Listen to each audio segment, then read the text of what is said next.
Bon, si vous voulez bien, je vous propose d'aborder, de contextualiser un petit peu la séance d'aujourd'hui. Donc sur le contrôle, la notion de contrôle, qui est une activité très importante de l'entreprise. Je vais d'abord l'illustrer par un certain nombre de...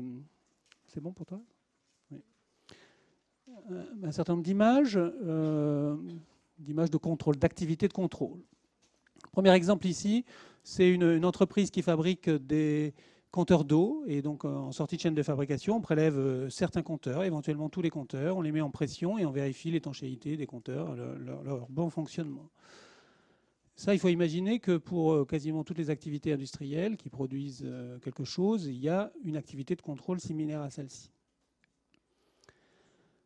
Dans l'industrie agroalimentaire, les contrôles sont très stricts. Il y a des enjeux sanitaires très importants. Sur le tomato ketchup, par exemple, hormis les aspects sanitaires, il y a l'aspect viscosité. Eh bien, le ketchup, les lots de fabrication seront rejetés si le ketchup s'écoule à plus de 1,2 cm par seconde. Vous voyez, donc on fait des tests de viscosité et on rejette éventuellement des lots, des séries en fait, qui viennent d'être fabriquées parce qu'on les a jugées trop liquides ou trop visqueuses, trop peu visqueuses. Toujours dans l'agroalimentaire, et là, cet exemple montre qu'on a affaire, dans ce cas-là, à un contrôle destructif. Même le précédent, le ketchup, on a ouvert la bouteille, à partir du moment où on a ouvert la bouteille, on ne va plus la mettre sur le marché. Donc on a détruit une partie de la production. À partir du moment où on n'a pas d'autre moyen de faire le contrôle que de détruire, donc comme ici, le morceau de fromage, c'est clair qu'on ne va pas pouvoir contrôler toute la production. Donc on va procéder sur des échantillons, on va prélever des échantillons dans la production et on va essayer de se prononcer sur la qualité de l'ensemble de la production à partir d'un sous-ensemble, un échantillon de taille modérée, parce que sinon ça coûterait beaucoup trop cher, forcément, si on doit les détruire plus spécifiquement. Ici, pour les fromages, on contrôle en particulier le taux de sel, la salinité des fromages. Un domaine où aussi on fait beaucoup de contrôle, c'est dans l'industrie pharmaceutique. Et vous comprenez là aussi bien pourquoi. Il y a des procédures très longues avant la mise sur le marché d'un produit. Ici, une activité de contrôle dans un genre très très différent. La semaine dernière, on avait montré, enfin si vous avez regardé la vidéo, vous avez vu un exemple d'application qui concernait les mines, l'exploitation des mines et les risques liés à l'après-mine. Et on avait montré dans l'amphi, pour ceux qui l'ont vu, des éprouvettes, des tests qui se faisaient sur des éprouvettes de roche. Ici, on a des éprouvettes de béton. Donc une éprouvette, c'est un petit cylindre, comme on le voit ici dans le bassin. Et ces cylindres ici proviennent d'un barrage en construction. Donc pendant la construction du barrage, très régulièrement, on prélève dans le barrage qui est en cours de construction, on prélève des échantillons, on les soumet à des tests de compression après plusieurs jours, à plusieurs reprises, donc 5 jours après, 10 jours après, 20 jours après, pour vérifier la prise du béton dans le barrage, et éventuellement modifier les dosages qui sont faits dans le béton pour la construction du barrage. Donc vous voyez, ça prend la forme d'éprouvettes. C'est un exemple assez classique. Cette image pour montrer principalement que dans l'industrie des microprocesseurs, la fabrication des microprocesseurs, énormément de déchets, jusqu'à 30% de déchets dans une ligne de fabrication. Et là, ici, c'est juste une publicité en quelque sorte pour un système d'imagerie thermique qui est un des moyens utilisés pour inspecter la qualité de fabrication des processeurs. Et puisqu'on parle d'informatique, vous avez peut-être entendu parler du Bendgate. Récemment, on a suspecté l'iPhone 6 d'être particulièrement vulnérable au pliage. Et donc Apple a été obligé de publier un certain nombre d'informations sur les tests de contrôle qu'il faisait sur la fabrication, la dureté, la résistance de ce téléphone, et notamment ce test de flexion, qui est un test qui est fait donc, sur une partie de la production, et qui est fait régulièrement pour vérifier qu'il n'y a pas de dérive par rapport aux spécifications qui sont données en usine. Donc l'activité de contrôle, c'est une activité absolument essentielle dans l'entreprise. Dernier exemple de contrôle d'une nature quand même assez différente, les crash tests. Donc les crash tests, Renault en fait à peu près 300 par an. Ils crachent des voitures déjà en service, des prototypes qui ne sont pas encore commercialisés. Ils crachent aussi des voitures de la concurrence pour non seulement vérifier la solidité des voitures, mais aussi élaborer, mettre au point et vérifier certains dispositifs de sécurité. Dans le cas présent, je vous demande de regarder attentivement, au moment où le crash va avoir lieu, de regarder attentivement les ceintures de sécurité et puis bien sûr les airbags qui vont se gonfler.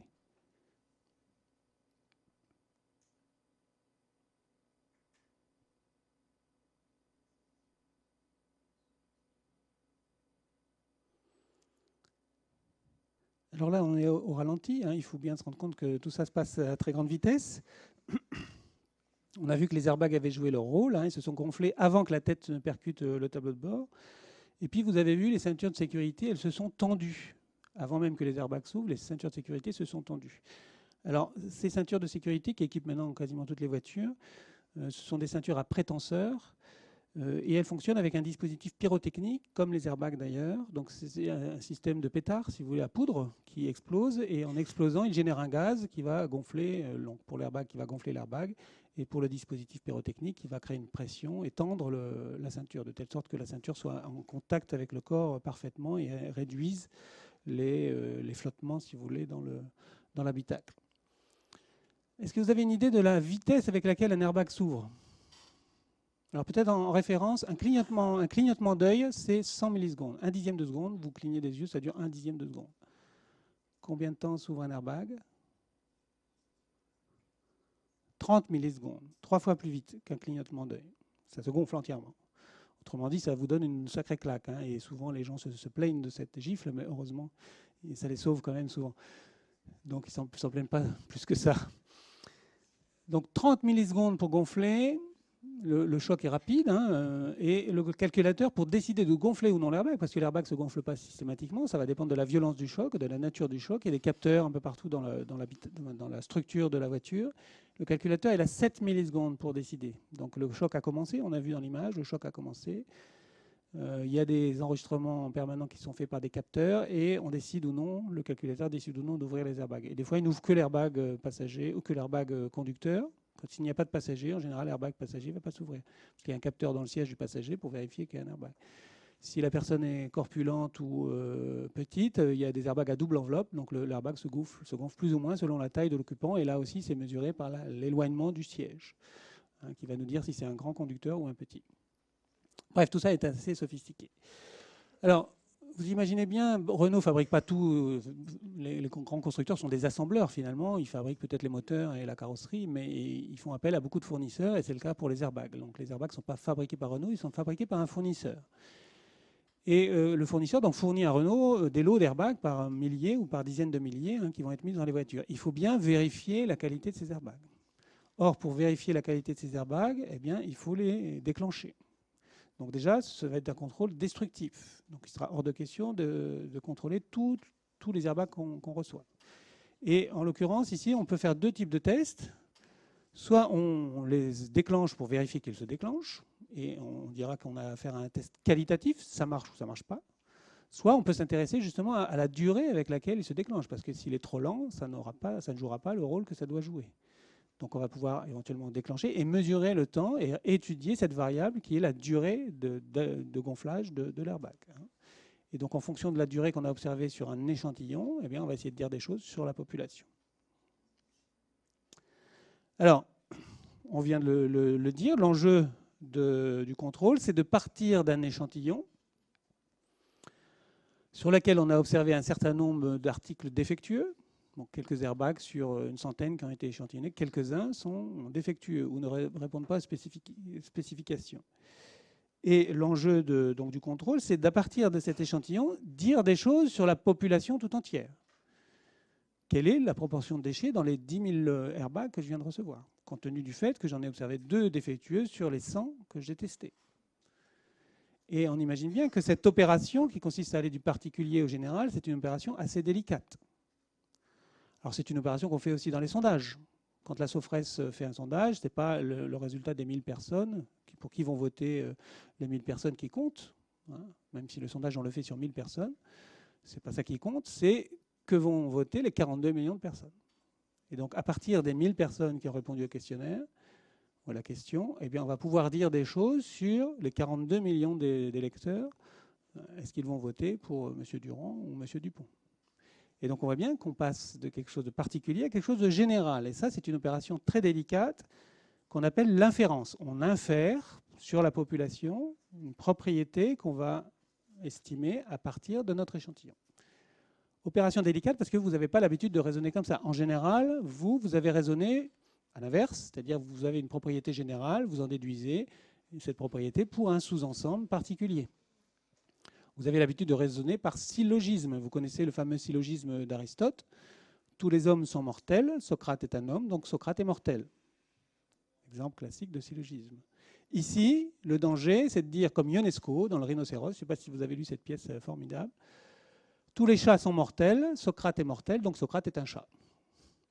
Voilà le risque le piège dans lequel vous pouvez tomber en faisant ce processus qui va du particulier au général, qu'on appelle l'inférence. Alors, en pratique, comment on va faire cette inférence ? Eh bien, finalement, on va revenir à ce qu'on sait faire. On va faire des hypothèses. On va faire des hypothèses, une ou plusieurs hypothèses, sur notre ensemble tout entier, sur notre population. On va faire l'hypothèse que dans la population entière des airbags qu'on a reçus, il y a une certaine proportion de déchets, 2% de déchets. Dans le cadre de cette hypothèse, eh bien, on va élaborer la loi que doit suivre un échantillon prélevé dans cette population.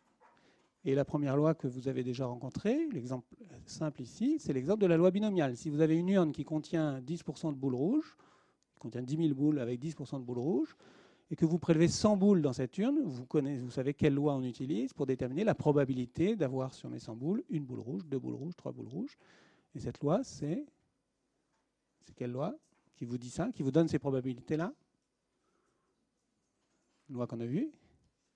C'est la loi binomiale. La loi binomiale qui vous dit la probabilité ayant tiré 100 boules, dans un tirage non exhaustif, la probabilité d'avoir tiré une boule rouge, 2 boules rouges, 3 boules rouges, etc. Donc vous pouvez, moyennant l'existence d'une loi d'échantillonnage, eh bien, connaître la variable, enfin, les propriétés que doit suivre l'échantillon que vous allez observer, la statistique que doit suivre l'échantillon.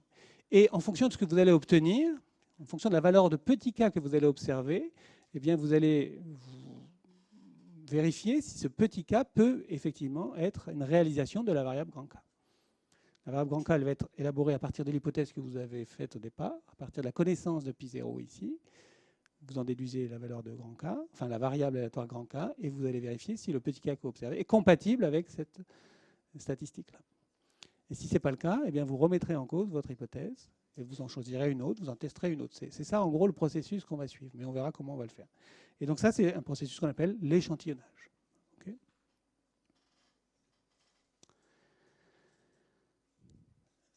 Alors, on va regarder plus précisément les enjeux, en particulier du contrôle de réception. Ensuite, dans un deuxième temps, on verra une autre loi d'échantillonnage. Donc, vous connaissez déjà la loi binomiale. On va avoir une autre loi d'échantillonnage qu'on appelle la loi de la moyenne. Et puis, on l'appliquera au contrôle en cours de fabrication. Et puis, on fera une application assez différente de la notion, qui relève quand même du contrôle, mais assez originale, on va dire, qui est relative à la prévision des tremblements de terre. Alors, voyons d'abord le contrôle de réception. Donc, dans le contrôle de réception, on est dans l'exemple de Renault et son fournisseur d'airbags. On a donc un client et un fournisseur. Le client, ici, c'est Renault. Le fournisseur, c'est le fabricant d'airbags.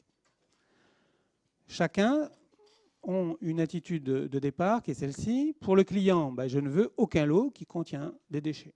Je ne veux pas de déchets dans les lots que je reçois. Et le fournisseur, lui, il veut vendre tous ces lots. Alors, à votre avis, est-ce que cette attitude, elle est tenable ?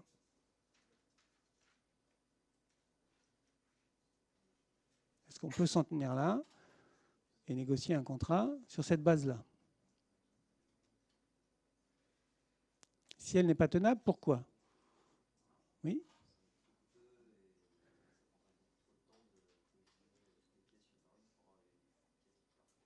Donc trop coûteux, trop de temps pour contrôler, s'assurer, etc., que tout est bon. C'est vrai?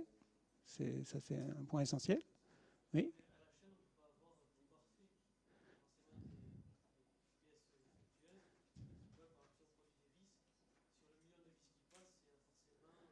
Exactement. La perfection n'est pas possible. Effectivement, dans une activité de production, la perfection n'est pas possible. Très, très bien. Et ça, c'est la première concession qu'on va faire. C'est ce qu'on appelle les aléas de la production. eh bien, vous ne pouvez pas, la machine va se dérégler, c'est sûr, il y a un ouvrier qui va faire une erreur de manip, forcément, il y aura des articles qui ne vont pas être répondre parfaitement aux spécifications. Ça, vous ne pouvez pas faire autrement, c'est impossible. Il y a toujours des aléas dans la production.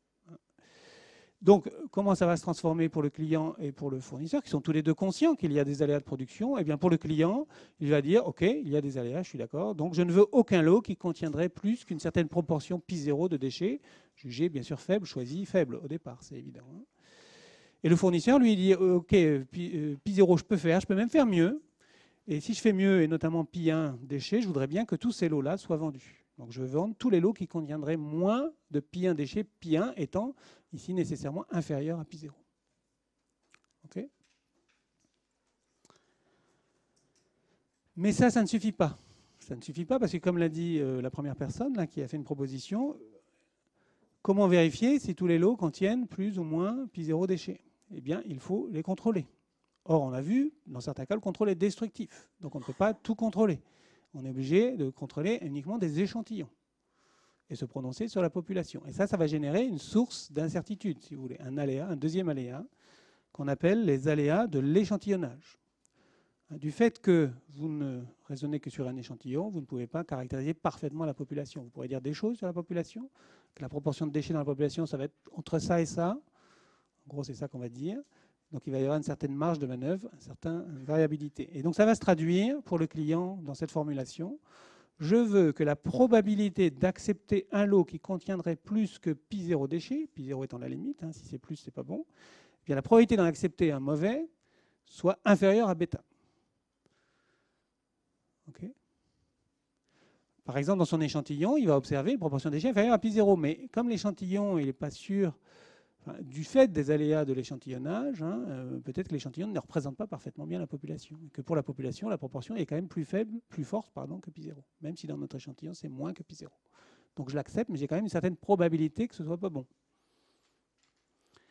Donc probabilité d'accepter un mauvais lot qui contiendrait plus de pi0 déchets doit être inférieure à bêta. Et pour le fournisseur, qui essaye de faire mieux, il veut que la probabilité qu'on lui refuse un bon lot qui contiendrait moins de pi1 déchets soit inférieure à alpha.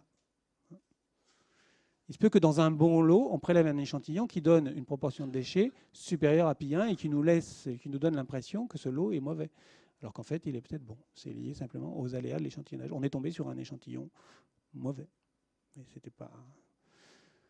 n'était pas voulu au départ. Alors, ces deux risques, qu'on appelle le risque de première espèce pour alpha et le risque de deuxième espèce pour bêta, qu'on reverra aussi ultérieurement, on peut les représenter sur ce qu'on appelle la courbe d'efficacité d'un contrôle. Vous avez vu cette courbe déjà, je crois, à la première séance. Donc, si on représente la probabilité d'accepter un lot en fonction de la proportion de déchets qu'il contient, on a typiquement une courbe de ce genre. Donc, on peut y placer nos deux risques qui sont liés donc, aux proportions de déchets qu'on a choisies, pi0, pi1. Donc, la probabilité d'accepter un mauvais lot doit être inférieur à bêta. On peut la mettre ici. Le bêta, c'est donc une probabilité d'accepter. Donc ça se lit en Y. Et on a un pi0 quelque part ici. Et puis pi1, qui doit être inférieur, lui, à pi0, il sera donc à gauche de pi0. Et on va pouvoir faire figurer alpha ici, qui est la probabilité de refuser. Donc 1 moins la probabilité d'accepter, si vous voulez. C'est pour ça que c'est la partie supérieure de la courbe, au-dessus de la courbe. Donc vous avez deux points fixes ici, pi0 bêta, pi1 alpha, qui vont être l'objet d'une discussion entre le client et le fournisseur, et qui vont déterminer donc deux points fixes de la courbe de contrôle. OK ?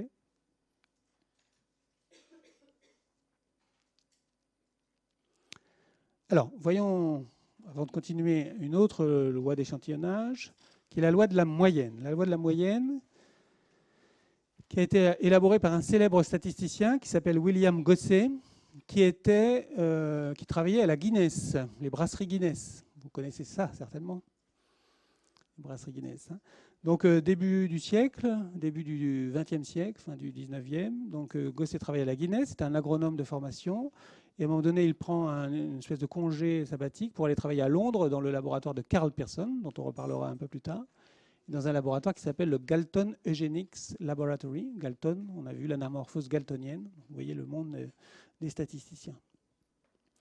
Alors, William Gosset, comme il était quelqu'un de l'industrie, finalement, quand il a été amené à élaborer cette loi et d'autres travaux, Et à les publier, il était gêné pour des questions de propriété intellectuelle ou de secret professionnel. Et donc, il a choisi un pseudonyme pour publier ses travaux. Et comme pendant ces 2 années-là, il a en quelque sorte pris le statut d'étudiant, eh bien, il s'est appelé l'étudiant. Et c'est sous ce nom-là qu'on le connaît. Hein. Je ne sais pas si on en parle dans ce chapitre, je ne me souviens plus si on prononce son nom, mais on va le rencontrer jusqu'à la fin du cours. On va utiliser notamment la loi de Student, on l'appelle comme ça, la loi de l'étudiant, si vous voulez, en quelque sorte. Donc cet étudiant, c'est William Gosset. Alors, qu'est-ce que dit William Gosset? J'ai une population caractérisée par une variable aléatoire de moyenne mu d'écart type sigma. Quand je prélève un échantillon, x1, x2, xn, eh bien, je peux calculer la moyenne de ces valeurs. Par exemple, j'ai prélevé un échantillon d'airbag, je les ai allumés, j'ai mesuré le temps d'activation, 28 millisecondes, 32 millisecondes, 33, et je calcule une valeur moyenne et j'obtiens 30,5. Qu'est-ce que dit Student? Il dit, ben, là, j'aurais pu prendre un autre échantillon, déjà. Comme j'ai prélevé au hasard dans ma population, j'aurais pu très bien avoir un autre échantillon qui m'aurait donné d'autres valeurs, x'1, x'2, x'n, et qui m'aurait conduit à une autre moyenne m'. Et de même, un troisième qui m'aurait conduit à une troisième valeur m secondes. Alors, qu'est-ce que dit Student? Eh bien, il dit la valeur x1 que j'ai obtenue dans mon échantillon, parce qu'en réalité, j'en ai pris qu'un d'échantillon. La valeur x1, la première valeur de mon échantillon, je vais la considérer, puisqu'elle aurait pu être une autre valeur, x'1 ou x' non, x' seconde, eh bien, je vais la considérer comme la réalisation d'une variable aléatoire que je vais appeler grand x1. Et cette variable aléatoire, elle a exactement les mêmes propriétés que la population grand x. C'est-à-dire la même moyenne, même écart type, puisque je prélève dans x. De même, pour la deuxième valeur de mon échantillon, je vais la considérer comme la réalisation d'une variable aléatoire x2, même qui a les mêmes propriétés que x également. Ainsi de suite, jusqu'à xn, que je vais considérer comme la réalisation d'une variable aléatoire xn. Eh bien, ce que fait Student, il veut dire, ben, le m que j'ai calculé à partir de mon échantillon, ben, lui aussi, je vais lui donner le statut de réalisation d'une variable aléatoire que je vais appeler grand M. Et le grand M, la variable aléatoire grand M, eh bien, je peux la définir comme la moyenne de grand x1, grand x2, grand xn sur n. Eh bien, ce grand M, c'est ce qu'on appelle la loi de la moyenne. Vous pouvez bousculer un petit peu votre voisine. Voilà. Donc le grand M, c'est ce qu'on appelle la loi de la moyenne. Okay, c'est pas évident, hein, c'est quand même assez conceptuel finalement. Aujourd'hui, ça paraît assez simple, mais pour l'époque, c'est quand même assez nouveau de donner à un calcul finalement le statut d'une variable aléatoire. Hein. Oui.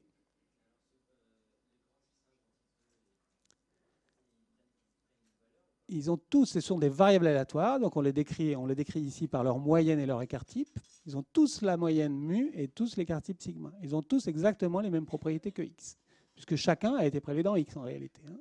Et on va les distinguer avec les numéros ici, x1, x2, xn. Et justement, on va calculer maintenant eh bien, les propriétés de m, c'est-à-dire sa tendance centrale, sa moyenne, et sa variance, ou son écart type. Alors, puisque m est défini comme une moyenne de variables aléatoires, on a 1 sur n en facteur, donc l'espérance de m, c'est 1 sur n, l'espérance d'une somme. Et l'espérance d'une somme, eh bien, c'est la somme des espérances. Okay, que les variables soient indépendantes ou non d'ailleurs.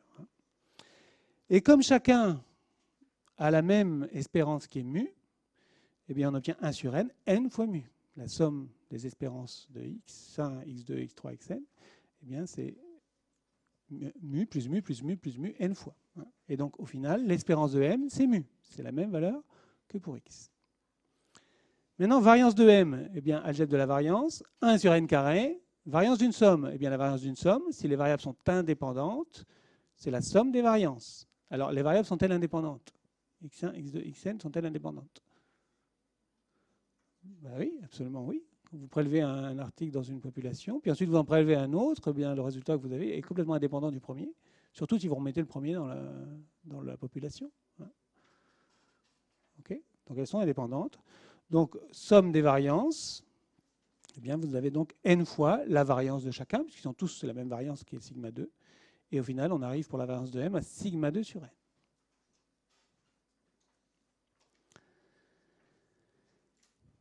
En conclusion, on prélève donc dans une population de moyenne mu et d'écart type sigma. Et ici, je vais faire l'hypothèse que cette population, en plus, c'est une population normale. eh bien, si je prélève donc un échantillon dans une population normale, la moyenne des valeurs que j'ai calculées sur mon échantillon, elle appartient à une loi qui a la même moyenne mu et qui a un écart type plus petit que x. Et qui, lui aussi, sera normal. Si x est une loi normale, m sera aussi une loi normale. Okay, donc j'ai resserré en quelque sorte. Je travaille maintenant avec une variable aléatoire qui est plus serrée autour de mu. Alors, si x n'est pas une variable aléatoire, n'est pas une loi normale, eh bien, on pourra quand même utiliser une loi normale pour m. Grâce à quoi? Grâce au théorème central limite. Puisque m, c'est une moyenne de variables aléatoires, c'est donc une somme de variables aléatoires. Et on a vu, grâce au théorème central limite, qu'une somme de variables aléatoires tend vers une loi normale quand n tend vers l'infini. Et à partir d'une dizaine de termes, on a déjà quelque chose qui ressemble pas mal à une loi normale. Donc pour m, même si x n'est pas une loi normale, m, lui, il se rapproche d'une loi normale, en règle générale. Alors on verra dans le prochain chapitre que à partir de cette mesure d'échantillon, on va pouvoir faire quoi? On va pouvoir estimer le mu, c'est-à-dire estimer la moyenne de la population de départ, qu'on ne connaît pas au départ. Parce que c'est le lot tout entier, nous on n'en a qu'un échantillon simplement. Donc à partir de l'échantillon, on va pouvoir estimer la moyenne mu pour la population tout entière, et on verra que l'estimation, la meilleure estimation qu'on peut faire pour mu, eh bien, c'est la valeur moyenne de notre échantillon. Mais quand vous faites une estimation, il est d'usage d'assortir cette estimation d'un intervalle de confiance, si vous voulez, ou d'une erreur. Alors comment on va faire pour ça? Eh bien, on voit ici encore à l'image la représentation de la variable aléatoire grand M, loi normale ou qui tend vers une loi normale de moyenne mu d'écart type sigma sur racine de n.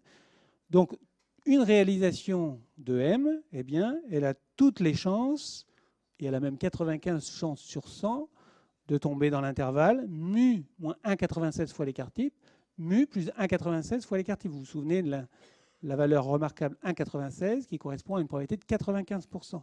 5% à l'extérieur de l'intervalle mu moins 1,96 fois sigma, mu plus 1,96 fois sigma. Et comme ici l'écart type c'est sigma sur racine de n, ça, on peut écrire ça.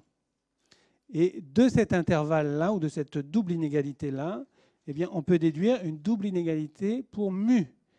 Et donc dire que le mu inconnu pour la population tout entière, eh bien, il a 95 chances sur 100 de se trouver dans l'intervalle m qu'on mesure sur notre échantillon, moins 1,96 sigma sur racine de n, m plus 1,96 sigma sur racine de n. M, on le mesure dans notre échantillon, n, c'est la taille de notre échantillon, et il y a sigma. Alors ça, ce 1,96, on l'utilisera quand on connaît sigma, à supposer qu'on connaisse le sigma de la population. Mais on verra aussi la semaine prochaine que quand on ne connaît pas sigma, eh bien on va l'estimer. Pas tout à fait d'ailleurs par l'écart type de l'échantillon, il y aura une petite correction à faire. Et dans ce cas, au lieu d'utiliser une loi normale, comme je l'ai fait ici, qui m'a donné la valeur 1,96 pour l'intervalle à 95%, eh bien on fera appel à une nouvelle loi qu'on verra la semaine prochaine, qui est la loi de Student, justement. C'est une loi un peu comme la loi normale, mais un petit peu plus aplatie. Un peu comme la loi normale centrée réduite, mais un peu plus aplatie. Et donc avec des queues un petit peu plus épaisses. Donc vous voyez que sans connaître le mu de la population, on va pouvoir, grâce à l'échantillon et à la mesure de la valeur moyenne mesurée sur notre échantillon, donner une estimation du mu inconnu et surtout lui donner un intervalle ou une marge d'erreur, si vous voulez, dans cette estimation. On dira, ben, pour la population, puisque j'ai obtenu 32 millisecondes dans mon échantillon, pour la population, ça devrait être 32 aussi, mais ça, en tout cas, ça a 95 chances sur 100 d'être compris entre 30 et 34, par exemple. Et ça, c'est une façon de faire de l'inférence statistique. On va inférer donc une propriété concernant la population tout entière en précisant avec quelle fiabilité, en quelque sorte, on fait cette inférence. Ça, on verra ça la semaine prochaine. Vous avez suivi le raisonnement? Loi de la moyenne, très important, la loi de moyenne. Ça va être la base de beaucoup de choses qui vont suivre ensuite. Alors, on va l'appliquer au contrôle de fabrication. Imaginez donc une usine qui fabrique des pièces métalliques, par exemple, et une propriété importante de ces pièces, c'est leur résistance. Et quand la fabrication est bien réglée, eh bien, elle fabrique des pièces qui ont une résistance autour d'une valeur mu0. Et comme il y a des aléas dans la production, évidemment, cette résistance n'est jamais exactement égale à mu0 sur l'ensemble des pièces. Il y a une certaine distribution. Et on va même faire l'hypothèse que cette distribution est normale, mais encore que ce n'est pas nécessaire. Quand la fabrication est bien réglée, donc elle est centrée sur mu0, et qu'on prélève un échantillon, et donc caractérisé par un écart type sigma, et qu'on prélève un échantillon dans la fabrication, on ne prélève pas tout, et qu'on fait des tests de compression, eh bien la moyenne qu'on obtient sur notre échantillon, elle doit appartenir à une loi qui est le temps vers une loi normale, de moyenne mu0 également, et d'écart type sigma sur racine de n. Okay. Alors, ce qu'on va considérer, ce qui est intéressant dans le processus de contrôle, donc contrôle qualité ici, c'est d'essayer de repérer à partir de quand eh bien, on suspecte que la machine est déréglée. Et donc, on va considérer dans le cas présent que la machine est déréglée quand les pièces qu'elle fabrique sont de résistance moindre. Et on va supposer que quand la résistance est plus élevée que mu0, ce n'est pas un problème, c'est encore mieux. Dire. Mais si la résistance diminue trop, eh bien, il va falloir régler la machine. Donc, qu'est-ce qu'on va faire? Eh bien, on va définir un seuil ici. Et il va lui correspondre à une certaine probabilité alpha. Et si dans notre échantillon, donc, dont on mesure la moyenne, et là j'ai bien représenté la loi de M, la loi de la moyenne d'un échantillon, j'obtiens donc pour mon échantillon une valeur petit m inférieure à S, comme en règle générale je vais choisir le risque alpha petit, je vais considérer donc cette probabilité comme négligeable, comme il est quasiment impossible de tomber à gauche de S, au risque alpha près, eh bien, si je tombe à gauche de S, c'est qu'il y a un truc qui ne va pas. C'est que la machine, probablement, s'est déréglée. Et que je ne suis plus en train de fabriquer des machines centrées sur mu0, mais de fabriquer des machines qui produisent des pièces dont la résistance moyenne est plutôt quelque chose de l'ordre de mu1, ici, inférieur à mu0. Donc des pièces de mauvaise qualité. Okay. Et on voit, alors il faut imaginer, moi j'ai l'habitude de séparer ces deux courbes. Tout à l'heure, vous aurez des exercices un peu du même genre à faire. Je vous invite à faire ces dessins, parce qu'une fois qu'on fait ces dessins, on sait, les calculs viennent tout seuls derrière. Il faut bien poser les dessins. Et je vous invite plus particulièrement à décaler comme ça ces deux cloches. Normalement, elles sont sur le même axe des x. L'axe des x, c'est les valeurs moyennes de mon échantillon. On les décale comme ça. Et comme ça, on voit bien apparaître ici que si je prolonge mon seuil ici, apparaît ici une autre probabilité. Alors, on va s'arrêter 30 secondes. Sur ces probabilités, le sens de ces probabilités. Je reviens à alpha. Je répète, ma fabrication, je suppose qu'elle est bien réglée. Je prélève des échantillons. Ma moyenne obtenue, elle doit appartenir à cette loi, normalement, centrée sur mu0. Donc, normalement, la valeur m, elle devrait tourner autour de mu0. Et il est de moins en moins probable d'observer une valeur de m qui s'éloigne beaucoup de mu0. Et notamment, il n'y a qu'une probabilité alpha d'obtenir une valeur de m inférieure à mon seuil S. Et si j'obtiens une valeur de m inférieure au seuil S, eh bien je vais penser que je suis plutôt en train de fabriquer des pièces qui sont centrées sur l'autre courbe, puisque là c'est normal de tomber à gauche de S si on fabrique des pièces centrées sur mu1. Okay. Alors alpha, vous l'interprétez comment? C'est une probabilité, mais c'est aussi un risque. C'est le risque de quoi? Oui?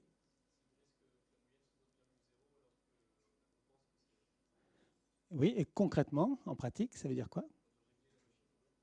De régler la machine pour rien, exactement. De procéder à un réglage alors qu'elle n'est pas déréglée. Vous êtes tombé à gauche de S, donc vous pensez que en fait, ça provient d'une machine déréglée centrée sur mu1, mais c'est possible de tomber à gauche de S si la fabrication est bien réglée centrée sur mu0. C'est tout à fait possible.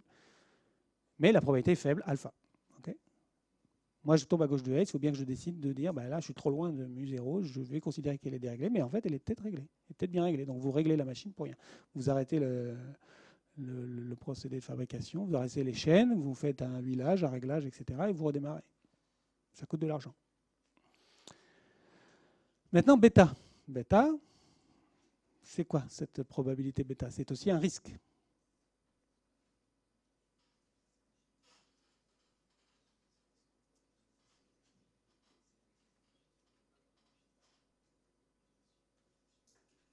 Donc bêta est rattaché à la deuxième loi, donc à l'hypothèse que la fabrication est déréglée, elle est centrée sur mu1, des pièces de mauvaise qualité, et on a obtenu une valeur de m supérieure au seuil. Oui.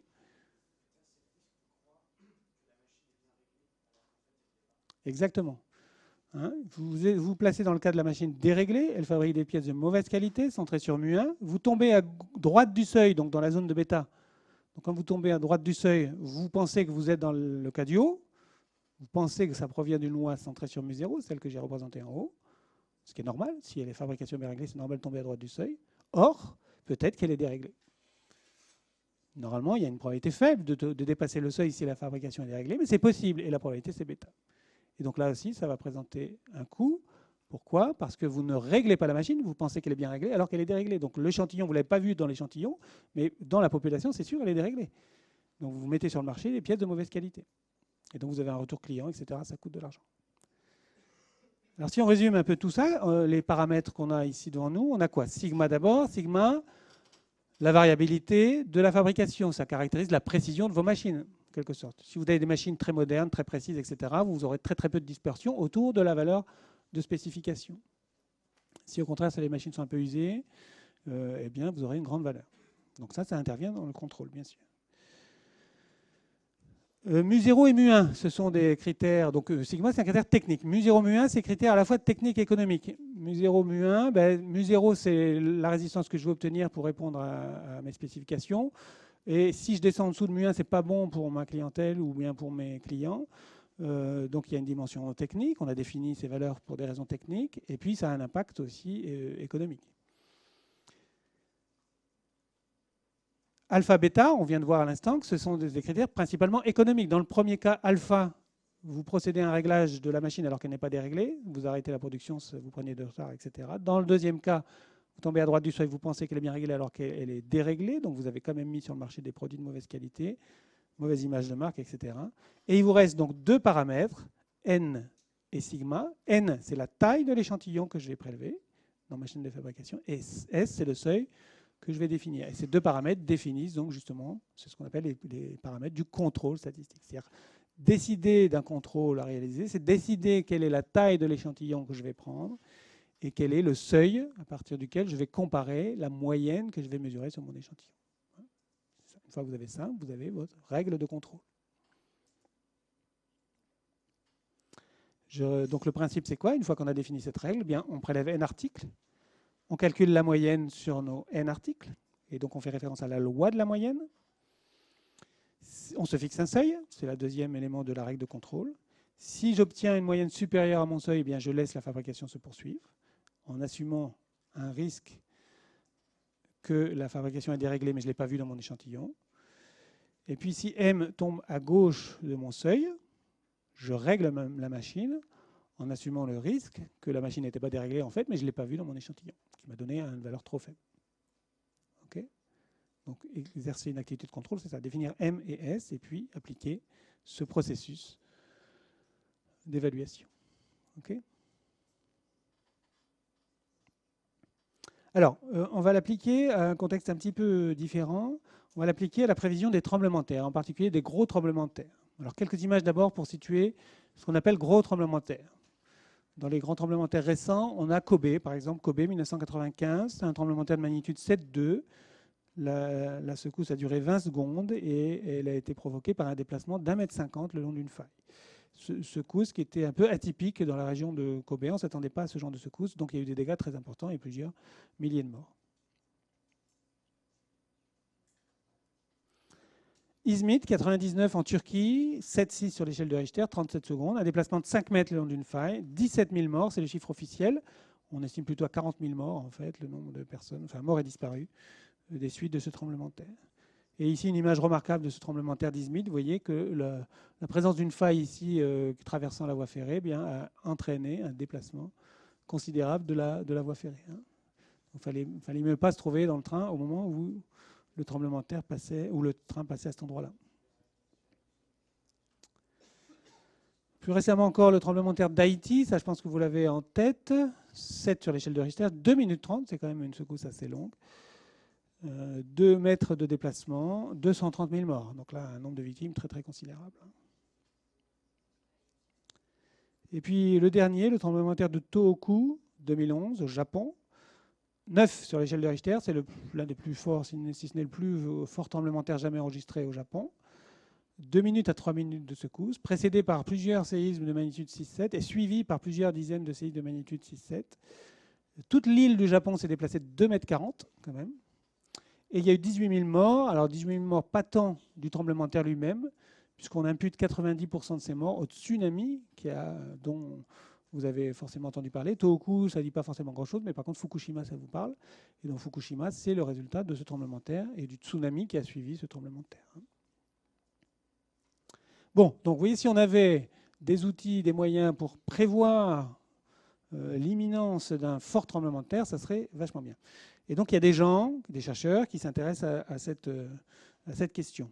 Alors avant de passer aux chercheurs, pardon, j'avais oublié, en France, on est aussi concerné par des tremblements de terre. Le dernier grand tremblement de terre, et je crois que c'est le plus grand qu'ait connu la France, en tout cas dans l'histoire récente, 6,2 sur l'échelle de Richter, dans la région de Provence, Salon de Provence en particulier, en 1909 avec 46 morts. Région modérément sismique. Alors, je vous parlais de ces fameux chercheurs qui cherchent, il y a des travaux partout dans le monde sur cette problématique-là, dans l'espoir de trouver un moyen de prévoir l'imminence d'un tremblement de terre. Et donc, on va s'intéresser ici à des swarms qui sont ce qu'on appelle des essaims de secousses, de petites secousses, dont on a constaté qu'elles précédaient les tremblements de terre, les grands tremblements de terre. Enfin, les tremblements de terre en général. Avant les tremblements de terre, les vrais, il y a toujours des secousses. Des petites, plus petites. Et les données que je vous montre ici, que j'ai juste un tout petit peu ajustées pour faciliter l'exposé, elles proviennent d'une étude néo-zélandaise. Donc des Néo-Zélandais qui ont travaillé sur des swarms, donc ils sont intéressés à des swarms qui avaient précédé des tremblements de terre de magnitude inférieure à 7 ou de magnitude supérieure à 7. Et ils ont constaté que, en moyenne, les swarms, donc ces essaims de secousses, qui précédaient les faibles tremblements de terre, eh bien, leur magnitude, c'était 4 en moyenne. Et pour ceux qui précédaient des forts tremblements de terre, ils avaient une magnitude de 5 en moyenne. Et dans les deux cas, l'écart type était de 0,3. Okay. Alors, je vais représenter, avant de représenter ça, voilà la question que je vous pose. À partir de ces informations-là, peut-être je vous les remonte pour que vous notiez les données, ça vaut le coup. Vous pouvez même faire tout de suite le petit schéma. Une petite cloche centrée sur 3, sur 4, pardon, une petite cloche centrée sur 5, décalée l'une par rapport à l'autre, avec un 0,3 d'écart type. Et la question c'est, eh bien, à partir de ça, est-ce que je peux élaborer une règle de contrôle pour que la probabilité de ne pas détecter un séisme de magnitude supérieure à 7 soit au plus égale à 2%. Soit égal ou inférieur à 2%. Alors, ce petit schéma que je vous proposais de dessiner, c'est celui-là. Je l'ai mis un peu dans l'autre sens par rapport à tout à l'heure, mais on a bien le 4 à gauche du 5, ça c'est logique. Donc une cloche centrée sur 4 et à droite, une cloche centrée sur 5. Tous les deux, même écart type. Le premier cas, c'est les petits swarms qui précèdent les petits tremblements de terre. Et le deuxième cas à droite, c'est les plus gros swarms qui précèdent les grands tremblements de terre. Et donc on est dans un cas ou dans l'autre. Et on cherche donc à définir une règle de contrôle, c'est-à-dire définir un seuil et éventuellement une taille d'échantillon pour que la probabilité de ne pas détecter un tremblement de terre supérieur à 7 soit inférieure à 2%. Donc on va se fixer un seuil, ça veut dire qu'on va se fixer quelque chose entre 4 et 5, forcément. Ici, on va se fixer un seuil. Et il faut mettre 2% quelque part. On ne va pas mettre le seuil à 6. Ça, vous comprenez bien que si je suis en dessous de 6, je ne pourrais pas choisir entre swarm de moyenne 4 ou de moyenne 5. Peut-être plus 5 que 4, mais au-dessus de 6, bon, ça ne veut rien dire. Il faut que je tranche entre 4 et 5, entre H1 et H2. Et pour trancher, eh bien, je vais me positionner quelque part entre 4 et 5. Et si je mesure sur mon swarm ou mon échantillon de swarm une valeur qui dépasse ce seuil, cette limite jaune, eh bien, je vais considérer que je suis dans le cadre de l'hypothèse H2, qui me dit que je vais avoir un fort tremblement de terre. Si je tombe à gauche de mon seuil, je vais considérer que je suis dans le cadre de l'hypothèse H1, parce que c'est plus logique d'être là, dans le cadre de l'hypothèse H1, qui est l'hypothèse donc des faibles tremblements de terre. Pour résoudre le problème, il faut que je mette mon 2% quelque part. Alors, vous le mettez où? Vous avez le choix entre en bas à gauche, en haut à droite. Les échelles ne sont pas respectées ici. Donc, en bas à gauche ou en haut à droite?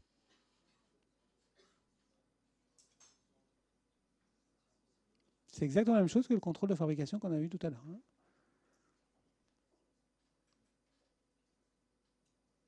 Alors, qui vote pour en bas à gauche? Très bien. Qui vote pour en haut à droite? Quelques-uns seulement. La majorité a raison. Le alpha ici, on le met ici. Effectivement, pourquoi on le met ici? Vous tombez à gauche du seuil. Donc vous allez en conclure que ça provient de l'hypothèse H1, parce que c'est tout à fait normal de tomber sur une valeur proche de 4 si on est affaire à un swarm qui appartient à la famille des petits swarms. Auquel cas, il n'y a pas de fort tremblement de terre attendu derrière. Donc vous ne déclenchez pas l'alerte. Okay, vous tombez à gauche du seuil, vous ne déclenchez pas l'alerte. Donc vous ne détectez pas un grand tremblement de terre. Sauf que, eh bien, peut-être que le swarm que vous venez d'enregistrer là, qui a une valeur inférieure à ce seuil-là, il appartient peut-être quand même à la famille H2, centrée sur 5. Il y a peu de chances, il n'y a que 2 chances sur 100 que ça arrive, mais c'est possible.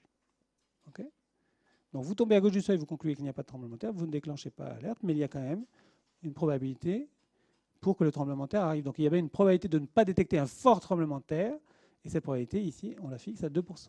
Okay, alors, ayant ce 2%, on a ici à faire une loi normale de moyenne 5, d'écart type 0,3. On connaît la probabilité. Maintenant, qu'est-ce qu'on va pouvoir faire? On va pouvoir calculer le seuil. Et ça, comment on fait? Avec la table de la loi normale, centrée, réduite. Donc, il faut centrer, réduire le seuil. Donc, S, le seuil, je l'appelle S. S moins 5 divisé par 0,3, eh bien, ça doit être une valeur, quelque part dans la table de la loi normale centrée, réduite, une valeur qui laisse justement 2% de probabilité à gauche. Alors, quelle est cette valeur? Vous pouvez jeter un coup d'œil dans votre table?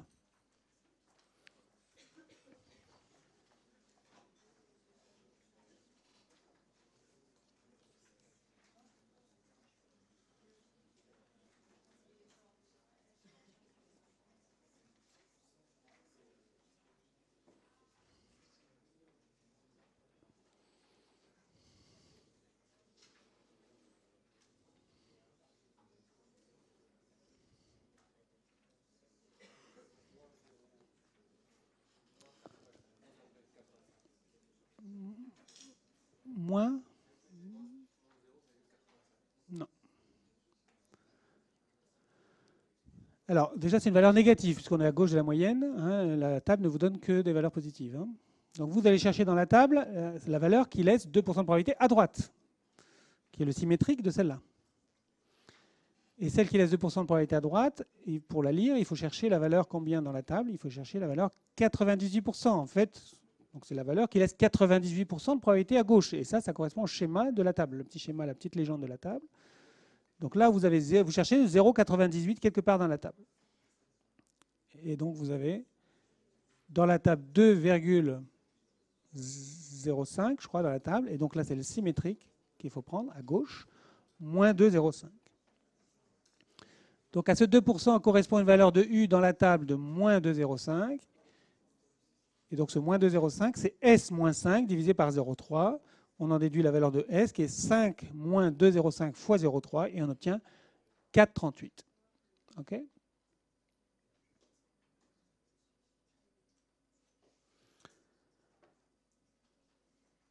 On a maintenant une probabilité ici à calculer. Alors avant de la calculer, à quoi correspond cette probabilité?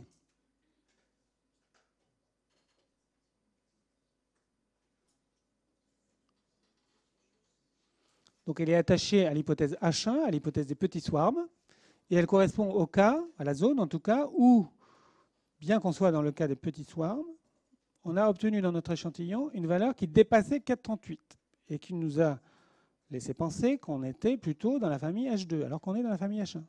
Donc on dépasse 4,38, ça veut dire quoi? Ça veut dire qu'on va déclencher l'alerte d'un fort tremblement de terre.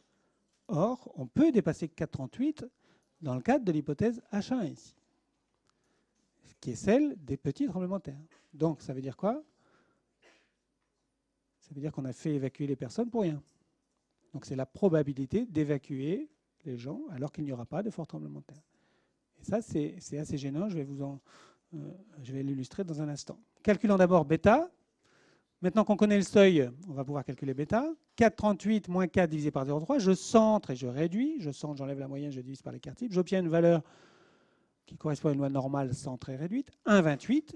Vous cherchez dans la table 1,28 et vous voyez qu'il lui correspond la valeur à peu près 0,9, 0,8997 exactement. Et donc la probabilité bêta, c'est 1 moins cette valeur, puisque la table vous donne la probabilité à gauche de 4,38. Et donc ici, le bêta, c'est 10%. Okay, dans cet exemple. Alors, il y a quand même une petite différence avec ce qu'on a vu précédemment. On a fixé, si vous voyez ce que le raisonnement, si vous reprenez le raisonnement rapidement, on a fixé, donc on avait les hypothèses H1, H2, leur moyenne, leur écart type, etc. On a fixé le risque 2%. On a dit on veut une règle qui limite à 2% la probabilité de ne pas détecter un fort tremblement de terre. De ce 2%, on a déduit le 4,38. Et de ce 4,38, on a déduit bêta, la probabilité de détecter un tremblement de terre alors qu'il n'y en a pas. Tout à l'heure, c'était un peu différent. Ici, le bêta, on n'a pas la main dessus. On le subit complètement. On a choisi alpha et on en a déduit bêta. Alors qu'habituellement, ça résulte d'une négociation entre le client et le fournisseur. Dans le cas de la fabrication réglée, ce sont deux paramètres qu'on peut choisir. Pourquoi ici, on ne peut pas choisir bêta? Oui?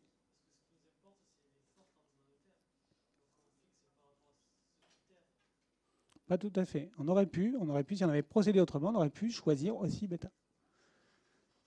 On a perdu ici un degré de liberté, en quelque sorte. Et pour une raison simple, que j'ai masquée, que je n'ai pas évoquée. Oui? Il dépend du seuil, bien sûr, mais le seuil dépend de alpha. Avec alpha. Oui, on a fixé le seuil avec la première courbe, oui, uniquement.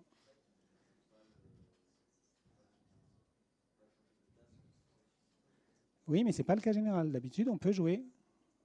Parce qu'il y a quelque chose qui n'apparaît pas ici, un paramètre sur lequel on n'a pas joué ici, qu'on rencontre en général dans l'échantillonnage. On a dit tout à l'heure, définir une règle de contrôle, c'est déterminer un seuil, mais aussi déterminer la taille de l'échantillon. Il apparaît où le n, la taille de notre échantillon? On a travaillé directement avec 0,3, qui était l'écart type de... Donc en fait, on travaille avec un échantillon de taille 1 ici. Et pourquoi de taille 1? Parce qu'on ne va pas attendre qu'il y ait 10 swarms qui arrivent avant d'essayer de prévoir un fort tremblement de terre, parce qu'on ne sait pas si ça viendra après le 10e, après le premier ou après... Donc dès qu'il y en a un qui arrive, on fait une prédiction. Okay, on applique la règle de contrôle. Donc taille 1. Mais si vous aviez la main sur la taille de l'échantillon, vous pourriez, sigma sur racine de n, vous pourriez jouer sur la forme des courbes. Parce que là, c'était fixé. Donc en pouvant jouer sur la forme des courbes, vous pouvez jouer sur alpha et bêta. En choisissant alpha et bêta, ça vous aurait dit, il faut une courbe comme ça, serrée comme ça, il me faut une certaine valeur de n et un certain seuil qui leur correspond. Ou inversement, je fixe n et s, et à ce moment-là, j'en déduis alpha et bêta. OK? Alors, je vous disais, le bêta, c'est gênant, le 10%. Pourquoi? Parce qu'évacuer une population alors qu'il ne va rien se passer, c'est presque plus grave que de ne pas détecter le fort tremblement de terre. Et là, je l'illustre par un exemple bien connu en France, plus exactement en Guadeloupe, qui a donné lieu à une polémique entre Haroun Tazieff et Claude Allègre. Alors, est-ce que ces noms vous disent quelque chose? Haroun Tazieff, c'est un grand sismologue. On l'a beaucoup vu à la télévision dans les années 70. Il a été secrétaire d'État aussi à l'environnement. Et Claude Allègre, lui, c'est un géochimiste et il a été ministre de l'Éducation nationale aussi il n'y a pas si longtemps. Alors, vous voyez, c'était l'extrait dans un article de journal. N'oublions pas que le catastrophisme d'un certain Claude Allègre nous a par le passé, à nous autres Guadeloupéens, déjà coûté très cher. Qu'on se rappelle en 1976 la catastrophe de la Soufrière, annoncée par Allègre contre l'avis du grand volcanologue Haroun Tazieff, qui soutenait qu'il n'y avait rien à craindre. Au nom du principe de précaution, les autorités ont donné raison à Allègre contre Tazieff. C'était oublié que le spécialiste dans cette affaire, c'était Tazieff et non Allègre, qui n'est pas vulcanologue mais géochimiste. Résultat, une grande partie de la Basse-Terre a été évacuée. Des familles réfugiées en Grande Terre, séparées pendant des mois, ont dû vivre dans des conditions épouvantables. La région de Basse-Terre en général et les villes de Basse-Terre et de Saint-Claude en particulier ne s'en sont jamais remises. Tout cela pour rien. C'est Tazieff qui avait raison. À part quelques fumerolles et quelques éruptions mineures qui ne mettaient en danger personne, il n'y a rien eu. Alors Claude Allègre n'a aucune crédibilité en matière de prédiction des catastrophes. Il serait bon qu'on s'en souvienne. Okay. Donc, si effectivement aujourd'hui, peut-être pas aujourd'hui, parce que les années ont passé depuis, les gens ont peut-être oublié, mais si quelques années après, on est effectivement dans une situation où il faut vraiment évacuer les gens, là, on aura beaucoup de mal de procéder à cette évacuation. Les gens ne voudront pas revivre ce qu'ils ont vécu, parce qu'effectivement, pendant plusieurs mois, ils ont été séparés, parce que là, on attendait l'éruption d'un volcan. Alors, maintenant, qu'est-ce qui se passe si j'observe un swarm de magnitude supérieure à 4,38? Qu'est-ce que je peux dire? Qu'est-ce que je fais déjà? J'évacue. Je dépasse 4,38, je pense qu'on va avoir à faire un grand tremblement de terre, j'évacue. Qu'est-ce que je peux dire de plus?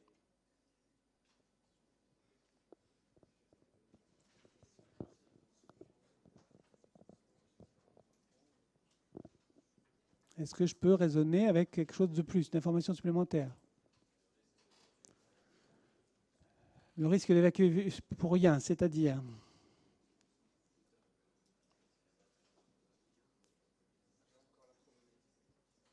Est-ce que je peux, oui, introduire la notion de risque?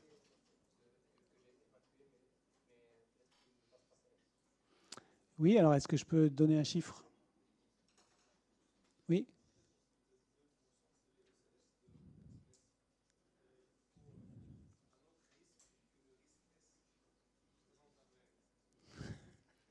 C'est un peu compliqué. Alors peut-être pour faire les choses simples, on a dit qu'on avait 2% à gauche de S. Et là, on tombe à droite de S. Ça veut dire qu'on a 98 chances sur 100 de tomber à droite de S, dans le cadre de l'hypothèse H2. Je suis tombé à droite de S. Est-ce que je peux dire qu'il y a 98 chances sur 100 qu'il y ait un tremblement de terre, un fort tremblement de terre?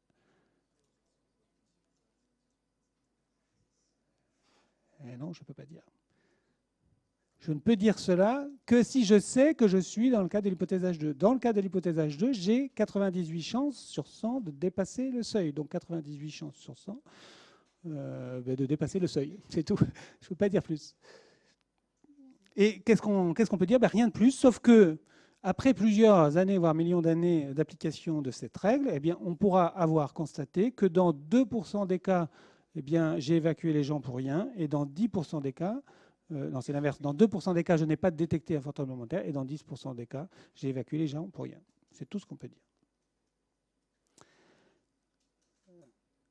Alors, si maintenant, j'ai en information supplémentaire cela, au cours des 25 dernières années, sur 10 séismes enregistrés, 2 avaient une magnitude supérieure à 7. Est-ce que je peux dire quelque chose de plus avec ça? Oui.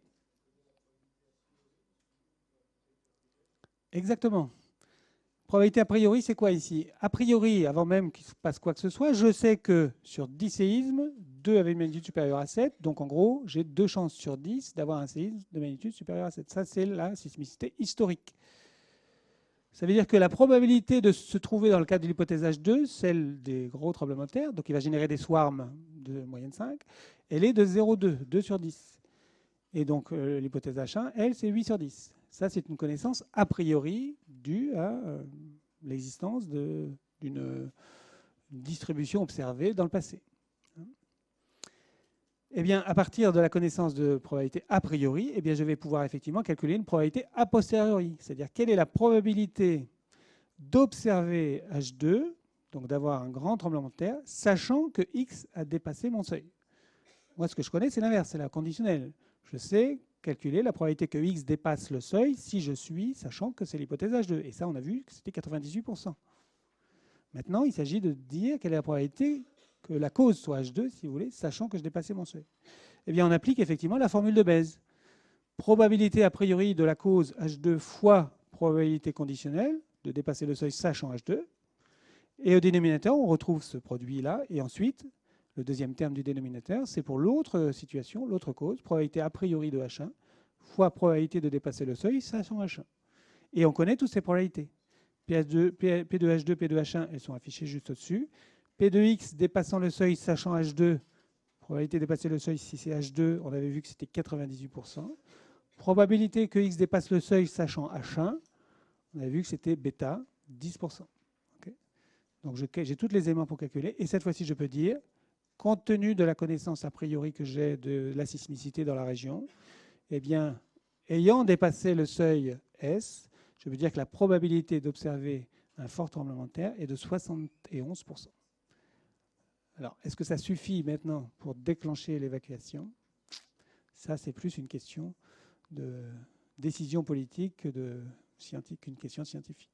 En tout cas, ici, on a apporté des éléments de réponse scientifique, mais ça n'emporte pas nécessairement la décision. Question par rapport à ça? Alors, je vous propose de nous retrouver en amphi.